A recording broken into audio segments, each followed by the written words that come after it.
Hello hi and I'm sorry, very very sorry. అందరి కింద voice పోయిందన్న అని పెట్టారు. టెక్నికల్ ఇష్యూ ఉండే అండ్ పొద్దున్న నుంచి అదే సఫర్ అవుతున్నాం మేము కూడా. ఇప్పుడే సొల్యూషన్ దొరికింది. ఇప్పుడు ఈ వీడియో ఏదైతుందో ఈ వీడియోలలో ప్రతి ఒక్కటి మీకు వాయిస్ అంతా నీట్గా వస్తుంది చూడండి. I'm very very sorry. చాలా మంది డిసప్పాయింట్ అయ్యారు చిన్న టెక్నికల్ ఇష్యూ వల్ల అండ్ ప్రాబ్లం అయింది. యూట్యూబ్ ప్రాబ్లమే అది, మా ప్రాబ్లం కాదు. ఇప్పుడు ఏదైతే వీడియో ఉందో ఈ వీడియోలో ఏ ప్రాబ్లం ఉండదు. వీడియో చూడండి and thank you so much. I'm sorry. Soundarya, నీ మీద మేజర్ ఎలిగేషన్ ఏంటంటే నీకు అబ్బాయిల పిచ్చి.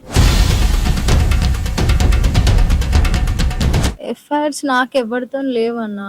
ఎఫ్ఐఆర్స్ అంటే నేను పెళ్లికి ముందు ఒక అబ్బాయిని ఇష్టపడ్డా. బాబా వీడియోలో ఆల్రెడీ నా గురించి చెప్పేసి వెళ్ళిపోయిండు, నా గురించే చనిపోయిన అని చెప్పి. ఆ మాట కూడా చెప్పేటోడు కదా, అఫైర్స్ ఉన్నాయి దీనికి అది అని చెప్పి చెప్పేటోడు అన్నాడు కదా, ఒక మాట అన్నాడు కదా, నీకు మొగోళ్ళు సెట్ గారు, నీలాంటి దానికి మొగోళ్ళు సెట్ గారు. మొగోళ్ళు సెట్ గారు అనేది అంటే మేము పడే గొడవలకి, మేము తిట్టుకునే మాటలకి, ఆ మాటలు నువ్వు క్లారిటీగా చెప్తా అంటే మాత్రం వీడియో తీసుకుంటా, లేదంటే సైలెంట్ గా వెళ్ళిపోతున్నా. పెళ్లికి ముందు నీకు లవ్ అఫేర్ ఉందన్న విషయం రాజు వాళ్ళకి తెలుసా? వాళ్ళన్న ఏమన్నాడంటే నన్ను లవ్ చేసి ఇంకొంత తిరిగింది కాబట్టి ఇది బేకార్ దాన్ని వదిలేసిన. 12 years లో లవ్ ఎట్లయితుంది అన్న? సరే నేను ఎఫ్ఐఆర్స్ వేరే వాళ్ళతో పెట్టుకుంటే ప్రూఫ్ ఏంది దానికి? ప్రూఫ్ తెస్తే రెడీ దానికి. ఎందుకు దాన సంస్కారాలకు ఎందుకు వెళ్ళలేదు? ఎందుకంటే నేను వెళ్ళకపోవడం తప్పే. ఎందుకంటే వాళ్ళు మళ్ళీ గొడవలు అయితే ఏమో కొడతారేమో, కొడుతుండ్రి. మీ అత్తమామని నీ మీద దెబ్బ కొడుతుండ్రేమో, పడలేవా మీ అత్తమామ కూడా? అయితే ఇప్పుడు రాజు నీ మీద ఎందుకు అనుమానపడుతుండ అనుకుంటున్నావు? ఎందుకు అనుమానపడి ఊకే తరచుగా గొడవలేని? సైకోలాగానే బిహేవ్ చేస్తాడు అన్న. మీరు ఏమన్నా అనుకోండి.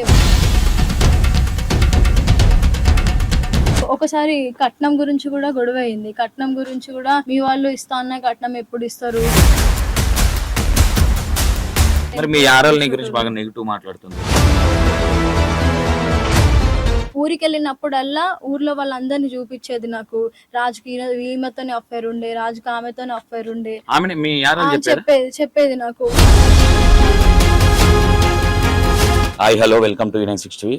యాక్చువల్లీ మ్యాటర్ ఏంటంటే, సౌందర్య ఆల్రెడీ ప్రీవియస్ ఒక వీడియో చేసినాం. అమ్మాయి డిప్రెషన్ లో ఉందా, లేదంటే నిజంగానే ఏవైతే ఎలిగేషన్స్ ఉన్నాయో అమ్మాయి మీద, అమ్మాయి ఎఫ్ఐఆర్లు ఉన్నాయని కానీ, లేదంటే ఇంకోటి ఉన్నది కానీ అమ్మాయి మంచిది కాదనేది కానీ, అంటే దాన సంస్కారాలకు రాలేదు కాబట్టి కోపంతో మాట్లాడుతారు అనుకోవచ్చా వాళ్ళదిక్కే? ఈ అమ్మాయి ఎందుకు రాలేదు మరి? అడిగినాం ఆల్రెడీ. ఒకసారి కొన్ని విషయాలు ఇంకా డౌట్స్ ఉన్నాయి కాబట్టి అడిగే ప్రయత్నం చేద్దాం ఆమెతోని. సౌందర్య, ఇప్పుడు నీ మీద మేజర్ ఎలిగేషన్ ఏంటంటే నీకు అబ్బాయిల పిచ్చి. అబ్బాయిలతోని చాలా మందితో ఫోన్లు మాట్లాడేది, ఇంకోటి చేసేది కరీంనగర్లో ఒకరు, ఈ విషయం అనేది ఉన్నది బయట. ఇది నిజంగా చెప్పు. నువ్వు మాట్లాడే ప్రతి మాట నాకు నిజాలు చెప్తేనే నేను తీసుకుంటా, లేదు ఏదో కవర్ చేస్తుంటే కాదు. ఏదైనా సరే, ఎందుకంటే ఒక ఆడపిల్లగా ఒకటి చెప్తున్నా తల్లి, ఒక ఆడపిల్లగా నిన్నేదో మా మీడియాలలో బ్లేమ్ చేసి మాకు అంత అవసరం లేదు, చెప్పింది మాత్రమే టెలికాస్ట్ చేస్తాం. ఇంత రాత్రి నీ దగ్గరకు వచ్చి ఈ రాత్రి ఇవి తీయడానికి కారణం కూడా ఏంటి అంటే, ఉంటుండొచ్చు అంటే ఎఫ్ఐఆర్లు అనేది పెళ్లి కాక ముందు కొంతమందికి ఉంటాయి, ఇవన్నీ జరుగుతూ ఉంటాయి. ఓకేనా? అంటే ఈ విషయం తెలుసా తెలియదా? ఎందుకు ఇంత దాకా వచ్చింది నీ మీద? ఇంత ఎలిగేషన్లు ఎందుకు వస్తున్నాయి? నాకు పిన్ టు పిన్ నువ్వు ఒక్క అబద్ధం ఆడినావు అన్నా రేపు పొద్దున నిజాలు తెలిస్తే మళ్ళీ నీకే ప్రాబ్లం అవుతుంది. నేను ఓపెన్ గా చెప్తున్నా, నేనే బర్బాద్ చేస్తా. నేను అది కూడా చెప్తున్నా. అసలు ఏం జరిగింది నీ మీద? ఎందుకు ఎలిగేషన్స్ వస్తున్నాయి? ఎఫ్ఐఆర్స్ నాకు ఎవరితో లేవన్నా. ఎఫ్ఐఆర్స్ అంటే నేను పెళ్లికి ముందు ఒక అబ్బాయిని ఇష్టపడ్డా. అది నాకు అయిపోయింది. వాళ్ళ ఫ్యామిలీ వాళ్ళు ఒప్పుకోలేదు, మా ఫ్యామిలీ వాళ్ళు ఒప్పుకోలేదు, నేను చేసుకోలేదు. ఆ విషయం ఆయనకి కూడా తెలుసు. ఆయనకి కూడా తెలిసి కూడా ఆయన నన్ను యాక్సెప్ట్ చేసి నన్ను చేసుకున్నాడు. చెప్పినావా నాకు ఇట్లా? ఆల్రెడీ తెలుసు ఆయనకి. చెప్పిన తర్వాతనే, నేను పర్సనల్ గా చెప్పుకున్న తర్వాతనే నన్ను యాక్సెప్ట్ చేసిండు ఆయనే. నాకు నువ్వు ఇష్టం, నాకు చిన్నప్పటి నుండి. ఇప్పుడు అయిపోయిందేదో అయిపోయింది కదా, ఇప్పటి నుంచి మనం మంచి లైఫ్ లో ఉందాం, మంచిగా ఉందాం అని చెప్పిండు ఆయన. చెప్పి నన్ను పెళ్లి చేసుకున్నాడు. ఇద్దరం ఇష్టపడే పెళ్లి చేసుకున్నాం మేము. ఇప్పుడు పెళ్లి తర్వాత నాకు అఫైర్స్ నేను ఎందుకు పెట్టుకుంటా? అఫైర్స్ కరీంనగర్ అఫైర్స్ ఉంటే మా బాబా వీడియోలో ఆల్రెడీ నా గురించి చెప్పేసి వెళ్ళిపోయిండు, నా గురించే చనిపోయిన అని చెప్పి. ఆ మాట కూడా చెప్పేటోడు కదా, అఫైర్స్ ఉన్నాయి దీనికి అది అని చెప్పి చెప్పేటోడు అన్నాడు కదా, ఒక మాట అన్నాడు కదా, నీకు మొగోళ్ళు సెట్ గారు అని ఒక మాట అన్నాడు. ఆ మాట ఎందుకు అనాల్సి వచ్చింది అనుకుంటున్నావు? మొగోళ్ళు సెట్ గారు అనేదంటే మేము పడే గొడవలకి, మేము తిట్టుకునే మాటలకి, ఆ మాటలు అంటే మామూలుగా అయితే జనరల్‌గా ఎవరికైనా ఇంత అసలు ఆయనకున్నంత ఆవేశం అసలు ఎవరికి ఉండదు. తీసుకునే వాళ్ళేమో మేబీ ఎవరైనా. కానీ ఆయన ఏ మాట అసలు పడకపోయేది. నేను ఒక వైఫ్ మాట్లాడుతుంది, వైఫ్ తిడుతుంది, పోనీలే వైఫే గదా! పడదామనే ఉద్దేశ్యం గూడా ఆయనకసలు ఎప్పుడు ఉండదు. ఆయన అసలకే నువ్వు పడదు తిట్టాల్సినంత గొడవలు. అవసరం ఏముంది? ఆయన గొడవలు అయ్యేటియి. ఆయన నన్ను తిట్టినప్పుడు నేను గూడా ఆయనను తిడితే ఆయన అసలు తీసుకోకపోతుండే. ఆయన అన్నదే నేను వినాలి. ఆయన సరే అన్నదే సరే, నేను ఆయన కోపం ఎక్కువ అని నువ్వే అంటున్నావు తల్లి. సరే, ఎందుకు ఈయనతోని పెళ్లి చేసుకున్నాము, నేనే తగ్గుంటా అని ఎందుకు అనుకోలేదు? నేను తగ్గే ఉన్నా అన్న. ఆయన ఏదో ఒక విషయంలో గొడవ పెట్టుకుంటాడు. అంటే ఆయన ఏ విషయాలు చిన్న అంటే ఒకటి ఒకటి ఒకటి సౌందర్య, నేను ఒక మాట చెప్తాను, అసలు నువ్వు పెళ్లి క్లారిటీగా ఉండదు చెప్తా అంటే మాత్రం వీడియో తీసుకుంటా, లేదంటే సైలెంట్ గా వెళ్ళిపోతున్నాను. నేను ఎందుకు ఈ మాట అంటున్నా అంటే, ఒక వర్షన్ లో చిన్న చిన్న విషయాలల్లో నువ్వెందుకు సీరియస్ అయినావు అనే పాయింట్ ఉంటుంది. ఆయనకి నేను అనుమానించేటోడు, నా మీద అనుమానాలు. అనుమానాలు అసలు ఏ నన్ను విధంగా ఎక్కడికి మాట్లాడేటోడు? అనుమానం అంటే అనుమానాలు. నేను ఎవరితో మాట్లాడనివ్వడు, ఎక్కడికి వెళ్ళనివ్వడు, కింద షాప్ కి కూడా నన్ను వెళ్ళనియడు. ఏమైనా ఎక్కడికి అనేటోడా? నీకు ఎవరితోనన్నా ఇప్పటికి కూడా ఎఫ్ఐఆర్లు ఉన్నాయి, నువ్వేం చేస్తున్నావు, తిరుగుతున్నావు? అంటే నాకు భయము, ఏమైతుందో అని భయం అని అంటే అడ్వాన్స్ గా మాట్లాడేటోడు అంటే అనమాట. నువ్వు ఎవరితో నన్ను వెళ్ళిపోతావు అని భయాలు? నేను ఎవరితో వెళ్ళిపోతా అని భయమో, మరి ఆయన ఏం ఆలోచించుకుంటాడో నాకు తెలియదు కానీ అసలు ఓకే, ఇక్కడికి వచ్చే ముందు ఫస్ట్, పెళ్లికి ముందు నీకు లవ్ అఫేర్ ఉందన్న విషయం రాజు వాళ్ళకి తెలుసా? తెలుసు. ఆయనకి తెలుసు, వాళ్ళ ఫ్యామిలీకి కూడా తెలుసు. వాళ్ళు యాక్సెప్ట్ చేస్తేనే మేము పెళ్లి చేసుకున్నాము. వాళ్ళు అవన్నీ ఇంకో మేజర్ అయిపోయింది చేసుకుందాము, హ్యాపీగా ఉందాము అని వాళ్ళు యాక్సెప్ట్ చేసిర్రు, చేసుకున్నాం. మేము ఆల్రెడీ మా ఫ్యామిలీ వాళ్ళు చెప్పారు, వాళ్ళకి కూడా తెలుసు.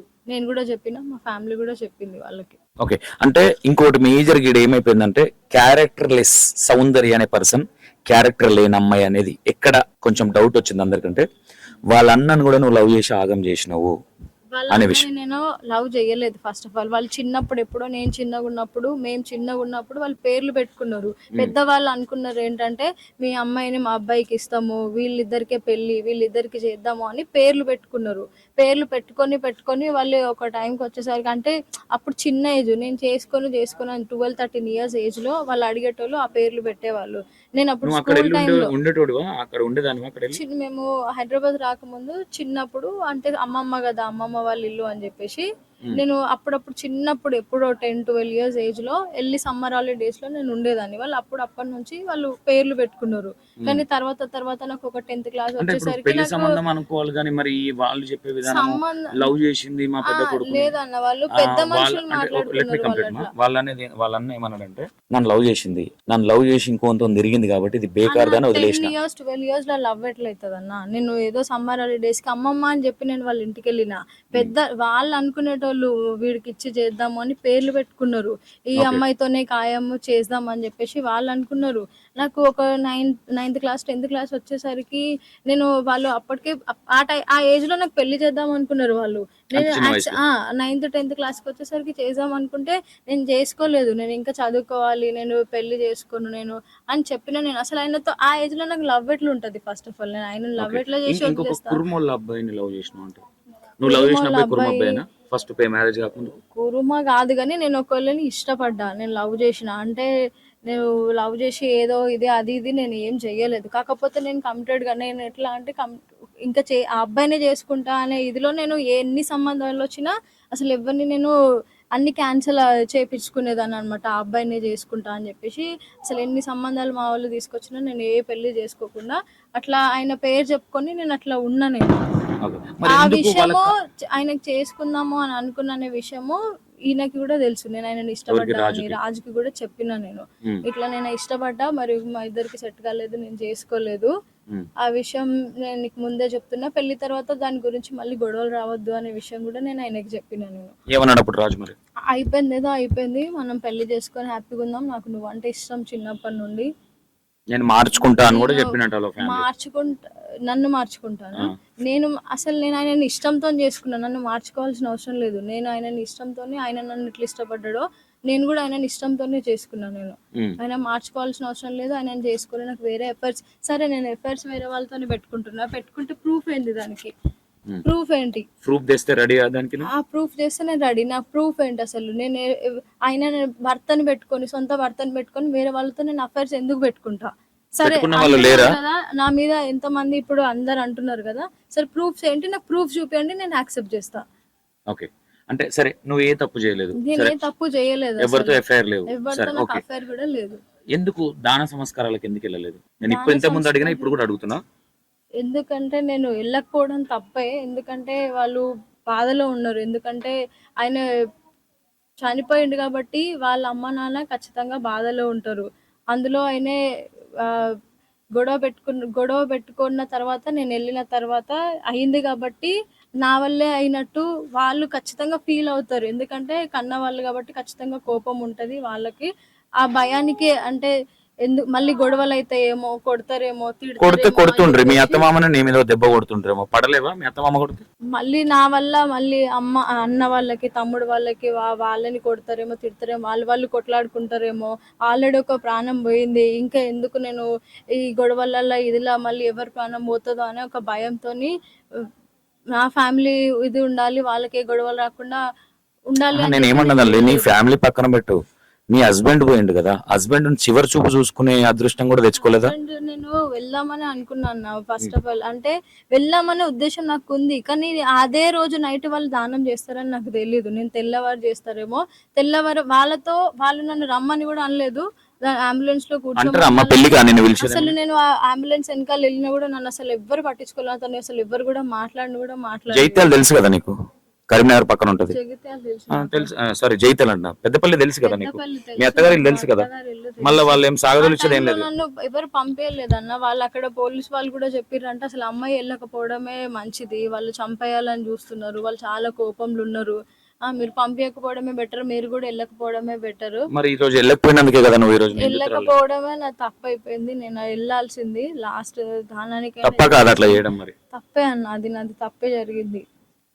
నేను వెళ్ళాల్సింది. మీ మామతోని కానీ మీ వాళ్ళతోని కానీ ఈ 4-5 రోజులలో ఎప్పుడైనా మాట్లాడే ప్రయత్నం ఎందుకు చేయలే మరి? వాళ్ళు కోపంలో ఉన్నారని ఒకే ఉద్దేశంతో మాట్లాడలేదు తప్ప వాళ్ళ మీద నాకు ఏది లేదు. మీ అమ్మ నాయన నేను ఇంట్లోకి వెళ్ళగొడతారు నాకేమీ కోపం మీద? లేదు. వాళ్ళకి కూడా తెలుసు మేమిద్దరం ఎంత హ్యాపీగా ఉన్నాము. ఊరికి వచ్చినప్పుడు కూడా మేమిద్దరం జోక్స్ చేసుకుంటూ, మజాక్ చేసుకుంటూ, ఒక్కరి వెనకాల ఒక్కరు మేమిద్దరం కలిసిమెలిసే ఉండేటోళ్ళం. వాళ్ళకి కూడా ఆ విషయం తెలుసు. మరి ఎందుకు వాళ్ళు మొత్తం నీ గురించి నెగిటివ్ చెప్తున్నారు అనుకుంటున్నాను? నెగిటివ్ గా చెప్తున్నారు అని అంటే గొడవలు అయినప్పుడు, అంటే నేను ఆయన మాట పడకపోయేదాన్ని, ఆయన తిట్టినప్పుడల్లా నేను కూడా మళ్ళీ రిటర్న్ ఆయన తిట్టేదాన్ని అని చెప్పి, ఇది పడదు, ఇట్లా మాట్లాడుతుంది, ఏం చేస్తుందో అది అన్నట్టు వాళ్ళు ఇక్కడ మా వాళ్ళ మధ్యలో ఉన్నా అని చెప్పేసి వాళ్ళకు ఉండేది. ఇక్కడ ఉండడం మైనస్ అనిపించిందా నీకు? అనిపించిందా ఇక్కడ లేకపోతే నాకు మైనస్ అంటే ఆయన నాకు ఎప్పుడు నాకు అనిపించలేదు. ఎందుకంటే డ్యూటీ నాకు ఉంది, ఆయన కూడా ఏదో ఒక పని ఇక్కడ చేసుకోవచ్చు, మాక్సిమం షూట్స్ ఇక్కడే వస్తాయి అని చెప్పేసి ఉండే. కాకపోతే ఆయన ప్రతిసారి మీ వాళ్ళకి దగ్గర ఉన్నాం, మీ వాళ్ళకి దగ్గర ఉన్నాము, అసలు మీ వాళ్ళ దగ్గర ఉండొద్దు, ప్రతి దానికి అసలు మీ వాళ్ళు నీకు కంటికి కనిపిస్తున్నారు, మా వాళ్ళు కంటికే కనిపిస్తలేరు, నాకు ఏదో ఇల్లరికం వచ్చిన అన్న. నేను అది రీసెంట్ గానే లాస్ట్ టైం ఒకసారి గొడవ కరీంనగర్ షిఫ్ట్ అవుదామని అంటే, కరీంనగర్ కి ఇప్పుడు దసరా పండుగ అయిపోయిన తర్వాత మేము షిఫ్ట్ అయ్యేటోళ్ళం, కానీ ఆయన ఈ లోపలనే ఇట్లా చేసుకున్నాడు. ఇప్పుడు ఇవన్నీ చెప్తున్నారు కదమ్మా, దీన్ని అంటే మేజర్ ఇక్కడ నువ్వు ఒక విలన్ లాగా నిలబడ్డది ఎఫ్ఐఆర్ లో ఒకటి, నీకు వేరే వేరే అబ్బాయిలతో ఉన్నది ఒకటి, దాన సంస్కారాలకు వెళ్ళలేదు, ఇది మేజర్ గా. వెళ్ళినందుకు ఏం చెప్పుదాం అనుకుంటున్నావు చూసే జనాలకి? ఇప్పుడు ఈ విషయంలోనే అసలు ఆడపిల్లనేనా అనే విధంగా తీసుకుంటున్నాను అన్న. దాన సంస్కారానికి పోకపోవడం నిజంగా నా తప్పే. ఎందుకంటే నేను దినాలకి పోయినా పోకపోయినా, 5 రోజులకు పోయినా పోకపోయినా, నేను దానానికి లాస్ట్ చూపుకి నేను వెళ్ళాల్సింది. కానీ నేను అక్కడ వాళ్ళు మాట్లాడిన మాటలు, మా వాళ్ళు కూడా నాకు ఆల్రెడీ రాజు చనిపోయిండు, నిన్ను కూడా పోగొట్టుకోవాలని మాకు లేదు, వాళ్ళు కోపంలో ఉన్నారు, లాస్ట్ చూపు మనం హెచ్చరి దగ్గరే చూసుకున్నాం కదా హాస్పిటల్లో, ఏదైతే అది అయ్యింది, మాకు మళ్ళీ ఎవరి ప్రాణాలు పోగొట్టుకోవడం మాకు ఇష్టం లేదు అని అంటే, వాళ్ళు బాధపడుతుంటే నేను వెళ్ళలేకపోయినా, అది నా తప్పే, నేను ఒప్పుకుంటున్నా. ఈ అఫైర్స్ ఉన్నాయి అని అంటే దానికి ప్రూఫ్ ఏందో నాకు చూపియండి. అనవసరంగా నన్ను అందరి ముందు బ్యాడ్ చేయడం కాకుండా ప్రూఫ్స్ ఏమున్నాయో చూపియండి, నేను యాక్సెప్ట్ చేస్తా దానికి. ఓకే, అది పక్కన పెడితే రాజుకు మీకు అంటే అనుమాన పడేవాడు అంటే ఏ విధమైన అనుమానం? అంటే నువ్వు ఎవరిని అన్నా అని పిలువ, అసలు అందరినీ పేర్లు పెట్టి పిలుస్తుంది, అందరితో ఎఫ్ఐఆర్లు పెట్టుకునే విధంగా ఉంటది, ఎందుకు ఈమెకి ఇంత అంటే ఈ విధంగా నీ మీద ఎందుకు డౌట్ పడేటోడు? అంటే నీకేమనిపించదు, ఎందుకు అనుమాన పడుతుంది? కావాలనే చెప్పుకున్నారు. నేను ప్రతి ఒక్కరిని, నాకంటే పెద్దోళ్ళని నేను ఖచ్చితంగా అన్ననే పిలిచేదాన్ని, చిన్న వాళ్ళని పేరు పెట్టి పిలిచేదాన్ని, కొంతమంది తమ్ముళ్ళని పిలిచేదాన్ని. నాకు అసలు అట్లా ఎవరితోనే లేదు, నేను అందరినీ అన్న తమ్ముడు అనే పిలిచేదాన్ని. అట్లాంటివి అసలు నా మైండ్ లో కూడా లేవు. ఈ మాట ఎవరు చెప్పారో కానీ అది అబద్ధం. అయితే ఇప్పుడు రాజు నీ మీద ఎందుకు అనుమానపడుతుండ అనుకుంటున్నావు? ఎందుకు అనుమానపడి ఊకే తరచుగా గొడవలేని ఆయన అంతే, ఆయన కొంచెం సైకో లాగానే బిహేవ్ చేస్తాడు అన్న. మీరు ఏమన్నా అనుకోండి, ఎవరైనా ఏమన్నా అనుకోండి, ఆయన చూడడానికి యాక్టింగ్ బాగా చేసేటోడు, యాక్టింగ్ చేస్తాడు, నేను ఒప్పుకుంటా. కానీ ఆయన రియల్ లైఫ్ లో అసలు నిజానికి చెప్పాలంటే అన్న, నాకు 99% ఏమనిపిస్తుంది అంటే, ఆయన ఏవైతే లవ్ ఫెయిల్యూర్ సాంగ్స్ చేసిండో ఆ ఎఫెక్ట్ ఖచ్చితంగా ఆయన మీద పడ్డదన్న 110%. అసలు ఆ లవ్ ఫెయిల్యూర్ సాంగ్స్ లాగానే లైఫ్ ఉంటదని అనుకున్నాడేమో ఆయన అసలు సేమ్ అట్లనే బిహేవ్ చేసేటోడు, అసలు అంటే నేనేమంటున్నా, ఒక్కొక్కసారి సైకో అయిపోయేటోడు. నీ మీద చిన్న చిన్న అనుమానం వాటికి పడడం అంటే కోపానికి ఏ విధంగా? వచ్చేటోడు. అంటే ఎవరితో మాట్లాడితే అనుమానం పడేటోడా? నువ్వు ఎక్కడికి జాబ్ వెళ్ళినా చేస్తున్నావు, జాబ్ అనుమానమే. దగ్గర ఎవరైనా మొన్న ఉన్నారని? రీసెంట్ గా మా పిన్ని వాళ్ళ ఊరికి వెళ్ళినప్పుడు కూడా ఆయన ఎవరో వచ్చిండు. ఆయన మా చుట్టాలు ఆయనతోని వాళ్ళ వైఫ్ కి ఏదో బాగాలేదు అని అంటే నేను పలకరించిన ఆయనను అంతే. పలకరించిన నన్ను వెంటనే అక్కడే కొట్టిండు వాళ్ళందరి ముందు. మా పిన్ని మా బాబాయ్ అందరు ఉన్నారు, వాళ్ళందరి ముందే కొట్టి ఆయనతో మాట్లాడాల్సిన అవసరం ఏముంది అంటే, ఎందుకు ఆయన నేను అనుకుంటా మీ మాట్లాడడం పిన్ని వల్ల వాళ్ళ ఇంటికాడ కొట్టిండంటే, ఆయనకి నేనంటే ఇష్టం ఉండే. మా వాళ్ళు నాకు ఆయనకి అంటే ఒకప్పుడు సంబంధం వచ్చింది ఆయనది నాకు. అంటే చేసుకోమని అన్నారు అనమాట. అంటే నాకు ఈ లవ్‌ది లేకముందు, ఈయనని పెళ్లి మీ చేసుకోకముందు పిన్ని వాళ్ళ తరపు నుంచి ఆ సంబంధం ఆ వచ్చింది. సంబంధం వచ్చింది. నాకు ఆయన అంటే చాలా ఇరిటేటింగ్. నేను ఆయనతోని ఎప్పుడు మాట్లాడకపోయేదాన్ని. కాకపోతే ఆయనకు కూడా పెళ్లయిపోయింది. ఓకే. పెళ్లయిపోయింది, వైఫ్ ఉన్నది. నాకు కూడా పెళ్లయిపోయింది. ఆయన అనుకోకుండా మా బాబాయ్ వాళ్ళ సొంత తమ్ముడాయనే. ఆయన అరే అక్కడికి ఓకే వచ్చిండు. ఓకే. మా బాబాయ్ వాళ్ళ సొంత తమ్ముడైతాడు ఆయన ఆయనతో వరుసకి. మాట్లాడొద్దంటే ఆయన కూడా ఏదో పని మీద మాట్లాడినావు మేము ఏమైనా? అనుకోకుండా మా తమ్ముడికి యాక్సిడెంట్ అయిందని పోయినాం మా పిన్ని కొడుక్కి. అనుకోకుండా ఆయన అక్కడికి వచ్చిండు. అక్కడికి వస్తే నేను పలకరించిన. పెళ్లయిపోయింది. సరే పెళ్లి కాకుండా ముందు నేను నా భర్త ముందు పలకరిస్తే నాకు తప్పయ్యేది. కానీ పెళ్లయిపోయింది. ఆయనకు వైఫ్ ఉంది. మీ వైఫ్ ఎట్లా ఉంది? మంచిగుందా? అని చెప్పేసి నేను అడిగిన దానికి కూర్చున్నాం అక్కడ, అన్నం తింటున్నాం అందరము. తినేదాన్ని బయటికి పిలిచి బయటికి రా ఒకసారి అన్నాడు. బయటికి రా అంటే ఏమైంది అని అంటే, వాడితో ఎందుకు మాట్లాడుతున్నావు నువ్వు? వాడు నిన్ను ఒకప్పుడు ఇష్టపడ్డాడు కదా, నువ్వు ఎందుకు మాట్లాడుతున్నావు అని మా పిన్ని మా బాబాయ్ ముందు అందరి ముందే నన్ను కొట్టిండు అక్కడ. అది కొట్టిండు. ఇమ్మీడియట్లీ ఆ రోజు మేము నైట్ అక్కడ ఉండి తెల్లారి వెళ్ళిపోయేటోళ్ళం. అదే రోజు రాత్రి నన్ను తీసుకొని వచ్చేసిండు హైదరాబాద్కి. వస్తూ బస్సులో కూడా నన్ను కొట్టిండు. కొంచెం దూరం అంటే ఈ గొడవ అయింది, ఇట్లా కొట్టిండు అని చెప్పేసి నేను కొంచెం దూరంగా కూర్చున్నా సీట్లో, ఒకటే సీట్లో కొంచెం దూరంగా కూర్చుంటే అందరి ముందు చుట్టుపక్కల బస్సులో అందరు కూర్చున్నారు. అందరి ముందు నన్ను చెంప మీద కొట్టిండు. నువ్వు అంటే ఎందుకు ఎందుకు అంటే దూరంగా నేను కూర్చున్నావు ఏమంటున్నా అని. ఇప్పుడు ఆయన అట్లనే అన్న చిన్న చిన్న కొన్ని సైకో లెక్క బిహేవ్ చేస్తాడు ఆయన. ప్రతి దానికి చాలా సార్లు నన్ను రోడ్డు మీద కూడా కొట్టిండు ఆయన. ఇక్కడ చాలా సార్లు రోడ్డు మీద కూడా కొట్టిండు ఆయన. ఎట్లా కొన్ని విషయాలు అయితే చాలా సార్లు, ఒకసారి కట్నం గురించి కూడా గొడవ అయింది. కట్నం గురించి కూడా మీ వాళ్ళు ఇస్తా అన్న కట్నం ఎప్పుడు ఇస్తారు, మా పెళ్ళి అయింది, అప్పు అయింది, మేము అప్పు కట్టుకోవాలి, ఎప్పుడు ఇస్తారు అని చెప్పేసి అట్లా ఒకసారి గొడవ అయింది. కట్నం డబ్బుల గురించి కూడా చాలా సార్లు గొడవ పెట్టుకున్నాడు నాతో. ఒకసారేమో మా మమ్మీకి టాబ్లెట్స్ మా మమ్మీకి థైరాయిడ్ ఉంది. థైరాయిడ్ టాబ్లెట్స్ ఆ రోజు 150 రూపీసే ఆ టాబ్లెట్స్. మార్కెట్కి వెళ్ళి వస్తూ అమ్మ ఫోన్ చేసి ఉంటే తీసుకురా బిడ్డ, వచ్చిన తర్వాత డబ్బులు ఇస్తా అంటే 150 రూపీస్ పెట్టి టాబ్లెట్స్ తీసుకొచ్చినందుకు ఆ డబ్బులు తీసుకునేదాకా ఒక 10 సార్లు అడిగిండు. ఎన్నిసార్లు అడుగుతావు ఈ డబ్బుల గురించి, ఎప్పుడు చూడలేదా, మా అమ్మనే కదా ఇస్తుంది కదా, ఎక్కడికి పోతుంది అని అంటే ఆ రోజు గొడవ పెట్టుకున్నాడు నాతోని. మా వాళ్ళు అసలు ఎందుకు ఇస్తావు నువ్వు, మీ వాళ్ళకి డబ్బులు నువ్వు చూసుకోవాల్సిన అవసరం ఏముంది, మీ అమ్మ నాన్న ఉన్నారు కదా, మా అమ్మ నాన్న సంపాదించి పెట్టిరు, ఇంత ఆస్తి సంపాదించి పెట్టిరు మన కోసమే, మీ వాళ్ళు ఏం పీకి ఇస్తారు, మీ వాళ్ళు ఏం చేస్తారు అని చెప్పేసి నువ్వు మీ వాళ్ళకి టాబ్లెట్స్ తీసుకోవడు, అది తీసుకోవడు, చూసుకోవడం అవసరం మీ వాళ్ళకి అని చెప్పేసి అప్పుడు కూడా చాలా గొడవ అయింది. అదే గొడవతో నువ్వు చేసిన నీకు వచ్చే జీతం కూడా మీ అమ్మలకే ఇస్తావు? అసలు లేదన్న, నేను ఎందుకు ఇస్తాను, నేను రెంట్ కట్టుకుంటా, నేను ఇంట్లో సామాన్లు తెచ్చుకుంటా, అసలు ఒక్క రూపాయి కూడా ఇయ్యను నేను. ఎందుకు ఆయన నా ఫోన్ పేలు అన్ని చెక్ చేస్తాడు అన్న, ఎవరికి ట్రాన్సాక్షన్స్ ఏమైనా రూపాయి నేను ఎక్కడైనా షాప్ ఏదైనా తిన్నా చేసినా కానీ ఇది బయటికి వెళ్ళిన స్టోర్ దగ్గర, నేను అక్కడ ఆఫీస్ దగ్గర కూడా కొంచెం బ్రేక్ టైంలో కాఫీ తాగడానికి టీ తాగడానికి రిలాక్స్ కోసం బయటికి ఎందుకు వెళ్ళినావు నువ్వు నాకు చెప్పకుండా? ఆఫీస్లో కూడా జరిగేది కూడా నేను ఒక 2 minutes బయటికి వెళ్ళి కాఫీ తాగేది కూడా ఆయనకు చెప్పాలన్నా, నువ్వు బయటికి ఎందుకు వెళ్ళినావు అని చెప్పేసి కొడతాడు. అట్లా కూడా ఒకసారి వచ్చి మరీ కొట్టిండు నన్ను ఆఫీస్ దగ్గర. ఇంటికి వచ్చిన తర్వాత ఈ అనుమానంతోనే దోస్తానంత దూరం పెట్టుకొని నీ మీదనే ఫోకస్ చేసి ఉన్నాడు అనుకోవచ్చు. నా మీదనే ఫోకస్ చేసిండు అన్న. ఎందుకంటే చాలా సార్లు నేను అన్న కూడా, ఊకే ఇంట్లోనే ఎందుకుంటావు నాతో గొడవ పెట్టుకుంటా అంటే, ఇంట్లో ఉన్న రోజు నా వీక్ ఆఫ్ రోజు ఫ్రెండ్స్ ఏదో దగ్గరికి చిన్న వెళ్ళనిచ్చేదానివేనా అసలు? ఎల్లు అన్న నేను స్టూడియో అమీర్పేటలో స్టూడియో ఉంది. నవీన్ జయ్ పెళ్ళి అయినప్పటి నుంచి ఒక్కసారి కూడా వెళ్తలేవు. వెళ్ళొచ్చు కదా స్టూడియో దగ్గరికి మీ ఫ్రెండ్స్ ని కలిసి. షూట్స్ నేను ఇట్లా కూడా అన్న ప్రామిస్ గా చెప్తున్నా, షూట్స్ ఏం వస్తలేవు కదా పెళ్ళైనప్పటి నుంచి, ఒక్కసారైనా అటు సైడ్ వెళ్ళి వాళ్ళకి కలిసి చేసి తెలుసుకొని రావచ్చు కదా అంటే కూడా ఒక్క రోజు కూడా అక్కడ సైడ్ వెళ్ళేటోడు కాదు. ఎన్నిసార్లు వాళ్ళ ఫ్రెండ్స్ యూట్యూబర్స్ ఉన్నారు దిలీప్ అన్న గారు, వాళ్ళు ఎవరు కాల్ చేసినా లిఫ్ట్ కూడా చేయడు. ఎందుకు చేయడం నాకు అర్థం కూడా కాకపోతుండే. ఎందుకు అవునా? చేయమంటే చెప్పడు. ఎందుకు అని చెప్పేసి ఫోన్ రింగ్ అవుతుంటే కూడా లిఫ్ట్ చేయడు. నేను చూసుకుంటూనే ఉంటా. కుమార్ అని ఎన్నిసార్లు ఫోన్ చేసిండు, ఒక్కసారి కూడా లిఫ్ట్ చేయలేదు ఆయన ఫోన్. అడిగితే పెళ్లికి రాలేదని అన్నాడు. అట్లా చాలా మంది ఫోన్ చేస్తే ఎవరు ఫోన్లు లిఫ్ట్ చేయడు ఆయన. ఒకసారి ఒక దిలీప్ అనేది ఏదో ఇష్యూ ఉండేనంట. ఒక అన్న ఉంటాడు, అన్న పేరు ఏందో అన్న ప్రొడ్యూసర్ అన్న. లేదు శేఖర్ అన్న అనుకుంటా, శేఖర్ అన్న అనుకుంటా. ఆయనది కూడా ఏదో ఇష్యూ ఉండే. ఆయన హన్మకొండకి వెళ్ళాలి, వరంగల్ వెళ్ళాల్సి ఉండే. దానికి కూడా అసలు ఎన్నిసార్లు ఆయన వెళ్ళాం అన్నాడు. దానికి కూడా ఆయన వెళ్ళాలి. అసలు ఎక్కడికి వెళ్ళాడు అన్న, ఇంట్లోనే ఉంటాడు ఆయన. అంటే ఎందుకు కావచ్చు? అంటే నీ మీద ఉన్న అనుమానం అనుకోవచ్చా? ఇది ఏ విధంగా ఆయనకి నా మీద అనుమానం ఉంటే నేను చెప్పినా కదన్న మీకు ఇందాక, నేను లాస్ట్ వీడియోలోనే చెప్పిన, ఆయనకి నా మీద నిజంగా ఎఫర్ట్స్ పెట్టుకొని నాకు ఇంకేదో ఉందంటే నన్ను స్పాట్ లో చంపేసి ఆయన చచ్చిపోయేటోడు. అంత షార్ట్ టెంపర్ అన్న 110% నేను గ్యారంటీ అంటే మీతో చాలా గలీజ్ గా బిహేవ్ చేసేటోడు. వెళ్ళినప్పుడు కూడా చిన్న వాటికి వాళ్ళ అమ్మ మీద వాళ్ళ నాన్న మీద అరిస్తే వాళ్ళు పక్కన వెళ్ళిపోయి నిల్చొని నన్ను చూసేటోళ్ళు.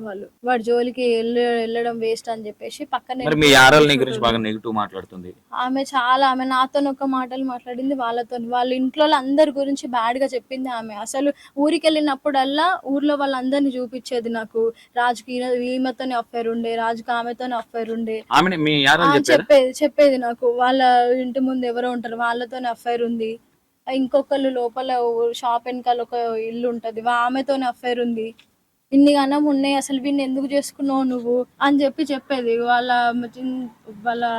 మా అత్తమ్మ గురించి కూడా చాలా బ్యాడ్ గా చెప్పేది. నువ్వు ఇక్కడ నేను వాళ్ళ మాట వినట్లేదు అని చెప్పేసి మందు పెడతా అనుకున్నారు వాళ్ళు. మా అత్త మా మామ మాట్లాడుకున్నారంట. నేను పెడదాం అనుకున్నారంట. మాట వింటలేదు, మన మాట వింటలేదు, ఆమె మనం చెప్పింది వింటలేదు, చేస్తలేదు. పెడదామని అంటే ఆల్రెడీ ఆమెకి ఎప్పుడో పెట్టిరంట పెళ్ళైన కొత్తలో. నీకు కూడా పెడదామని మాట్లాడుకుంటున్నారు. ఇక్కడికి వచ్చినప్పుడు వాళ్ళు ఏమి ఇచ్చిన తినొద్దు చెయ్యొద్దు అని చెప్పి మా యారాలు చెప్పింది.